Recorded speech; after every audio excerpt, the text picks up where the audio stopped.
Hello மக்களே, நாம இன்னைக்கு பார்க்க போகிற ரெசிபி என்னன்னு பார்த்தீங்க அப்படின்னா பீட்ரூட் பொரியல். ஆல்ரெடி பீட்ரூட் பொரியல் வீடியோ வந்து நம்ம சென்ட் பண்ணியிருக்கோம். அது வந்துட்டு நல்லா கட் பண்ணி பொடிசாக கட் பண்ணி தான் வந்து செஞ்சோம். பட் இப்போ வந்துட்டு துருவி செய்ய போகிறோம். ரொம்ப குட்டியாக வந்து இருக்கும், ரொம்ப சீக்கிரமாக வேலையாகும். ஃபஸ்ட்டு மேலே இருக்கக்கூடிய அந்த கடினமான பகுதிகளை கத்தி வச்சு கட் பண்ணிக்கோங்க. ஸோ அதுக்கப்புறம் வந்துட்டு காய்கறியோட தோலை உரிப்போல் அதை வச்சு ஃபுல்லாக வந்துட்டு தோலை எல்லாமே நீக்கிக்கோங்க. அது இல்லைனாலும் பரவாயில்ல, நீங்கள் வந்து கத்தி வச்சு தோலை எல்லாமே நீக்கிட்டு எடுத்துக்கோங்க. ஸோ இந்த மாதிரி வந்துட்டு தோல்கள் எல்லாத்தையுமே வந்து நீக்கிட்டு பார்த்தீங்க அப்படின்னா நம்ம வந்து இப்போ துருவ ஆரம்பிச்சிடலாம்.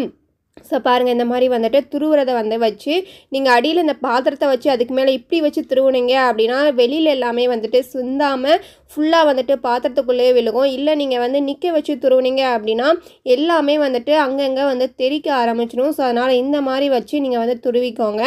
ஃபைனலாக துருவும் பொழுது ரொம்ப ரொம்ப கேர்ஃபுல்லாக பண்ணுங்க. லைட்டாக மிஸ் ஆச்சு அப்படின்னா கையவே வந்து துருவி விட்டுரும்.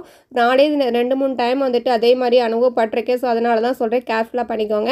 ஸோ இப்போ வந்துட்டு 2 பீட்ரூட்டை நல்லா துருவி எடுத்தாச்சு. இப்போ வந்து வதக்கிடலாம். ஸோ தேவையான அளவு வந்துட்டு எண்ணெய் சேர்த்துருக்கோம். கடுகுளுந்தம் பருப்பு வந்துட்டு 1 டேபிள் ஸ்பூன் அளவுக்கும், கடலப்பருப்பு வந்துட்டு ஒரு டேபிள் ஸ்பூன் அளவுக்கும் சேர்த்துருக்கோம். இது ரெண்டுமே வந்து நல்லா வந்து பொரிஞ்சு வரட்டும். பாருங்கள், இந்த மாதிரி நல்லா பொரிஞ்சு வரட்டும்.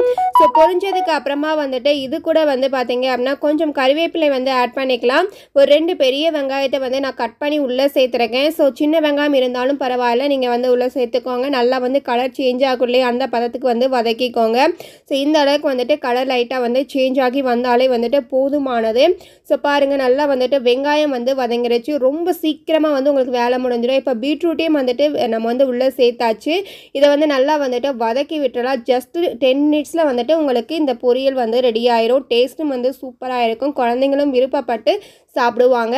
இதை மூடிட்டு ஒரு 10 நிமிஷத்தில் ஓப்பன் பண்ணி பார்த்தீங்க அப்படின்னா இந்த மாதிரி கலர் எல்லாமே சேஞ்ச் ஆகி உங்களுக்கு சூப்பராக வந்து ரெடி ஆயிரும். ஃபைனலாக வந்துட்டு நீங்கள் தேவையான அளவு வந்து உப்பு சேர்த்துக்கோங்க. உப்பு சேர்த்து நல்லா வந்து மிக்ஸ் பண்ணி விட்டுக்கோங்க. உப்பு வந்து எல்லா பக்கமும் படுற மாதிரி. அடுத்ததாக வந்துட்டு கொஞ்சம் வந்து ஒரு அரை மூடி தேங்காய் துருவி வச்சுருக்கேன். ஸோ அதையும் வந்துட்டு ஃபைனலாக இறக்கிறதுக்கு முன்னாடி வந்துட்டு நீங்கள் தேங்காய் துருவல் வந்து சேர்த்து நல்லா மிக்ஸ் பண்ணி விட்டு இறக்குனீங்க அப்படின்னா சூப்பராக டேஸ்ட்டாக ரொம்ப சீக்கிரமாக வந்துட்டு பீட்ரூட் பொரியல் வந்து ரெடி ஆயிரும். நீங்களும் ட்ரை பண்ணி பார்த்துட்டு எப்படி இருக்குது அப்படிங்கிறத மறக்காமல் வந்து கமெண்ட் பண்ணுங்கள். இது போல் வீடியோஸ்க்கு நம்மளுடைய சேனலை வந்துட்டு மறக்காமல் சப்ஸ்கிரைப் பண்ணி சப்போர்ட் பண்ணுங்கள்.